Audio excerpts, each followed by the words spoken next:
On most days, a stadium has no game, no spectators, and no ticket sales. The seats are empty, the scoreboard is dark, the field is being fixed rather than monitored, and the structure may still be making millions. Levi's Stadium's adopted budget for 2025 to 26 includes about $8.1 million in naming rights, $24.8 million in facility rent, and $5.3 million in net revenue from non-NFL events. The name on the building is expected to produce more revenue than a full calendar of concerts, soccer matches, and private parties. That is the hidden business. A modern stadium is more than just a venue for sporting events. It is a machine that sells calendars, corporate visibility, privileged access, hospitality, and, in the most ambitious cases, the land surrounding the seats. However, there is a dangerous mismatch below the model. The debt functions on a daily basis. Maintenance takes place every day. The crowd doesn't. So the fundamental question isn't how a stadium earns money when 80,000 people visit. It is how the building prevents the remaining 300 days from becoming 300 losing days. A sports fan naturally sees the stadium during game day. The gate can be opened with a ticket. Food, parking, retail, and premium seating all add value to the experience. The team generates demand, and the building serves tens of thousands of clients in just a few hours. That might be a lucrative business. It is also a poor use of real estate if it only occurs a few times per month. A stadium takes up a massive amount of area. Engineers, security systems, insurance, groundskeeping, cleaning, utilities, technology, and ongoing capital expenditures are all necessary. Escalators fail when no one is cheering. Roofs leak in between seasons. Concrete, kitchens, screens, turnstiles, and thousands of seats continue to age quietly. Levi's Stadium highlights this strain. In 2025 to 26, the Stadium Authority projected around $14 million for shared stadium operating expenses, $20.6 million for debt payments, and $18.6 million for capital projects. Those commitments do not wait until the game begins. This is why sophisticated operators do not count an empty date as a day off. They treat it like unsold inventory. Before anyone books a concert, there can already be money flowing in from one of the least exciting products in sports: rent. Stadium owners, teams, and operators are not always the same entity. The building may be owned by a public authority. It is possible for a team to lease it. A separate management organization may book events. Another entity may have control of parking, concessions, or the surrounding development.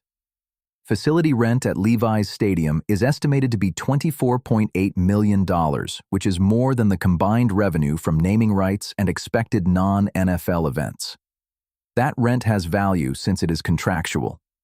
The owner is not required to sell another concert ticket before recognizing that source of revenue. However, this distinction also causes misunderstanding. A sold-out stadium may be financially advantageous for the team, less impressive for the public authorities, and enormously profitable for the event's organizer. They could all be in the same building, but doing quite different things. So asking, how does the stadium make money, necessitates a second question. What aspect of the stadium industry are you referring to? The most obvious strategy to monetize an empty stadium is straightforward. Replace the game. Roll a concert stage onto the field. Schedule international soccer, boxing, wrestling, college football, rugby, motorsports, or a religious event. Because the seats do not care which direction they face, a single structure can accommodate multiple enterprises. Allegiant Stadium generated more than $281 million in gross revenue from live music and entertainment events in 2025, according to Billboard. Its calendar featured big concerts, WrestleMania, championship boxing, soccer, rugby league, and college football. But such a large amount requires a warning label. Gross event revenue does not equal profit for the stadium. The artist, promoter, ticketing company, production crews, security suppliers, local governments, and venue can all take part in the economics. Depending on the arrangement, the stadium may charge rent, service fees, ticket surcharges, concessions, parking revenue, premium hospitality, or a negotiated portion of the event. A sold-out event might generate a massive box office revenue while leaving the venue with only a percentage of it. That is why a smaller figure from Levi's Stadium is more informative. Its budget for 2025 to 26 anticipates around $5.3 million in net non-NFL event revenue from 6 concerts, 2 soccer events, and nearly 50 non-ticketed special events. Not gross ticket sales. Net event revenue for the Stadium Authority. And this calendar exposes something that is easily missed. The stadium does not require 60,000 customers each time it opens. A corporate meal may fill one club. A trade exhibition may use the concourse. A product introduction may require the field and the huge screen, but not the upper bowl. A private event can make far less than a concert while still being appealing because the alternative for that room was nil. The goal isn't necessarily to fill the stadium, it is to make another portion of the building chargeable. Concerts remain the most prominent example of this method because they reuse practically everything that has already been built. The entrances, the kitchens, the toilets, the suites, the screens, security systems, the loading areas, the seats. The stadium replaces the sporting event with an artist and then sells food, beverages, parking, hospitality, and sponsorships based on the new reason for gathering.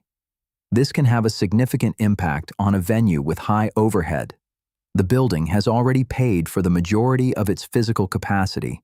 Every extra lucrative event allows those costs to be spread among a larger crowd. Concerts, however, show the model's limitations. A stage might take days to construct and remove. The field may require protection or replacement. Local curfews may shorten performances. Team schedules are given precedence. Neighboring neighbors may be opposed to increased noise and traffic.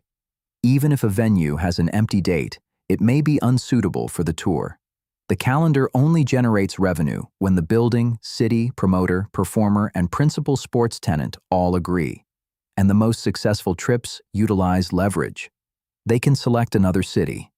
The stadium cannot. Because events are unexpected, stadiums generate a second type of revenue that does not rely on a new crowd each week. They sell the name. Levi Strauss originally signed a 20-year contract for Levi's Stadium.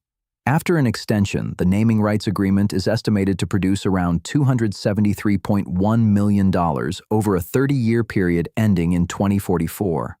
The Stadium Authority estimated that naming rights revenue would be around $8.1 million in 2025 to 26.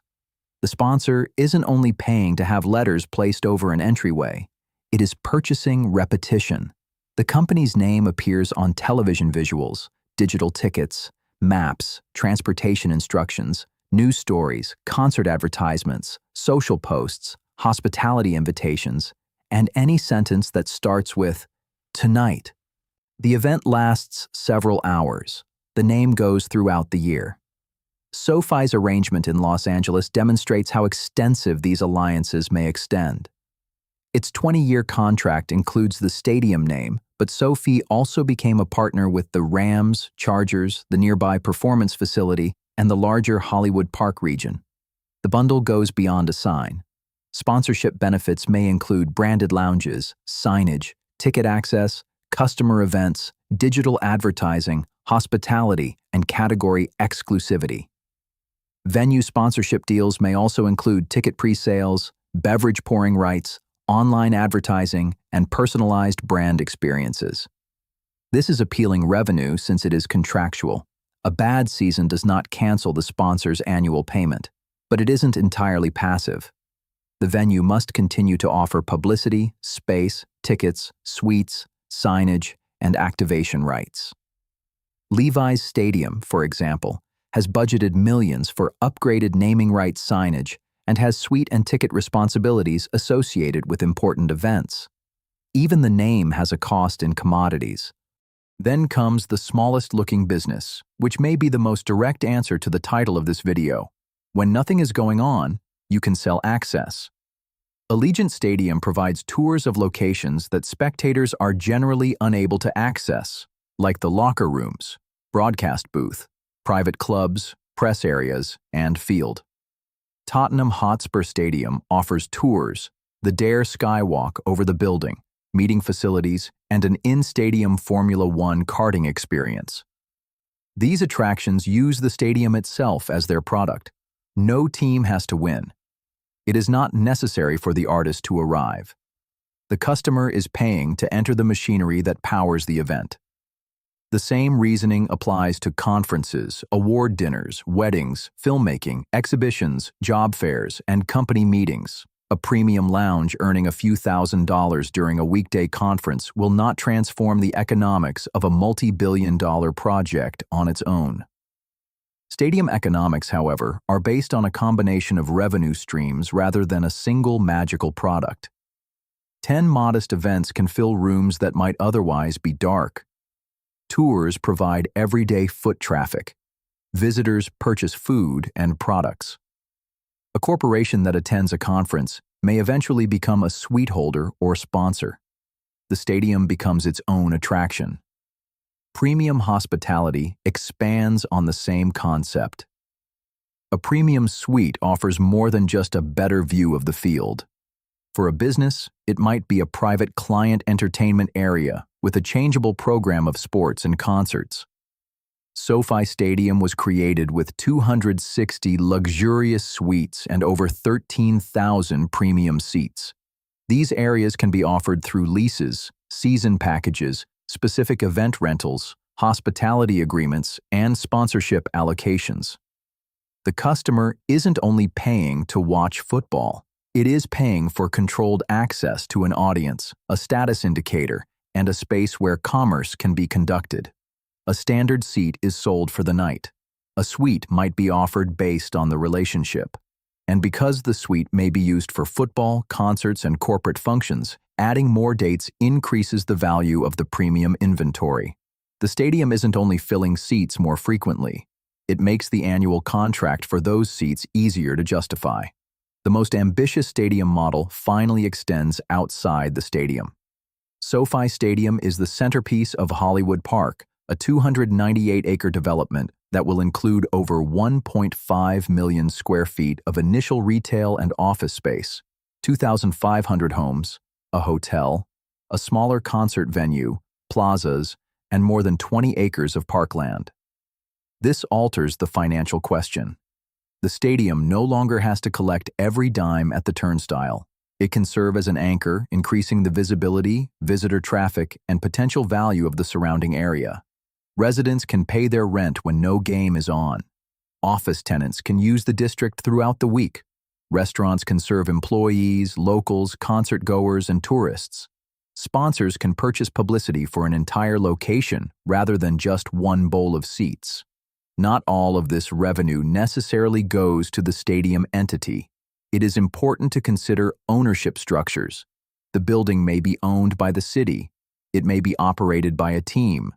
A separate firm may have influence over occurrences. Another developer may own the neighboring land. However, when one ownership group controls many pieces, the stadium can serve as a massive client acquisition tool for a real estate company. The game creates the destination. The district monetizes the time between games. Few venues demonstrate the entire idea as well as Tottenham Hotspur Stadium in London. Its natural grass pitch can pull away, shielding the football field while revealing another playing area beneath. This permits the venue to hold NFL games, rugby, boxing, and concerts without forcing all events to take place on the same football ground. The location also provides visitor attractions and conference facilities. In 2024, it was granted planning authority to hold up to 30 large non-football events every calendar year. Tottenham recorded match receipts of £126.5 million for the fiscal year, ending June 2025. Its whole commercial and other income totaled £277.1 million. That second image is not a perfect representation of stadium events. It also covers sponsorship, merchandising, visitor attractions, conferences, the club's preseason tour, and other economic operations. But that's precisely the purpose. The stadium is beneficial because it allows such businesses to collaborate.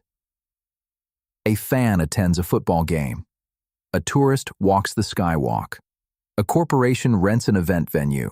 An NFL fan purchases food and merchandise. The building is rented by a music organizer. A sponsor purchases access to all of them. The venue does not generate a single revenue stream. It is the infrastructure that connects various revenue streams. That sounds like ideal diversification. It isn't. Utilization risk is a hidden weakness. Stadiums are fixed. Demand is mobile. A global music tour can bypass the city. A team can perform poorly. A sponsor can renegotiate. A recession can harm corporate hospitality. A promoter can choose a newer venue. Local constraints may limit dates. A significant event may generate less net income than its headline attendance indicates. Meanwhile, the stadium remains unchanged, with the same debt, roof, field, kitchens, screens, and maintenance plan. At Levi's Stadium, expected net non-NFL event income for 2025 to 26 was $5.3 million, which was 43% lower than the previous year's predicted actual figure of roughly $9.3 million. The stadium had not gotten smaller. The calendar had become less valuable. Tottenham gives a more dramatic warning.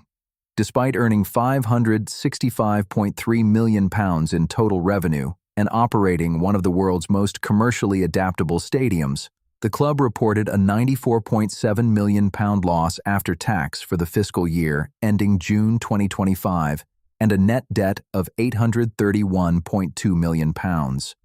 Those stats apply to the entire football organization, not just the building. Player costs, sporting performance, depreciation, interest, and other considerations are all important. However, they undermine a comforting myth. A multi-purpose stadium does not ensure financial stability. It provides more opportunities to generate money. It also generates an expensive asset that must generate income for decades. The most powerful stadiums tend to share a few qualities. They are located in markets that can attract large groups of tourists. They have transportation, hotels, tourism, and a sizable local population. Their design enables for relatively quick transitions between sports, concerts, and private parties. They include premium rooms that can operate independently from the main bowl. They gain long-term sponsorship, and, ideally, their owners own enough nearby property to benefit from the stadium's traffic generation. The weaker version does the opposite. One team, one purpose. A parking lot in the distance, limited weather protection. There are few premium spaces. Curfews are strictly enforced. Excessive debt. There is no control over surrounding developments. And a calendar based on numerous major events occurring exactly as planned. The difference is not whether the seats are filled on the biggest night. It refers to how many different products can be sold using the same footprint over the course of a year. When no games are being played, a stadium can rent out its rooms, host a performance, sell a tour, conduct a conference, activate a sponsor, collect contractual rent, serve a nearby region, or just profit from the name on the roof. On game days, the stadium sells emotion by the seat. Every other day, it sells the same asset by the hour, room, contract, audience, or square foot. The sport lends the stadium its purpose. The secret business is converting that meaning into rent.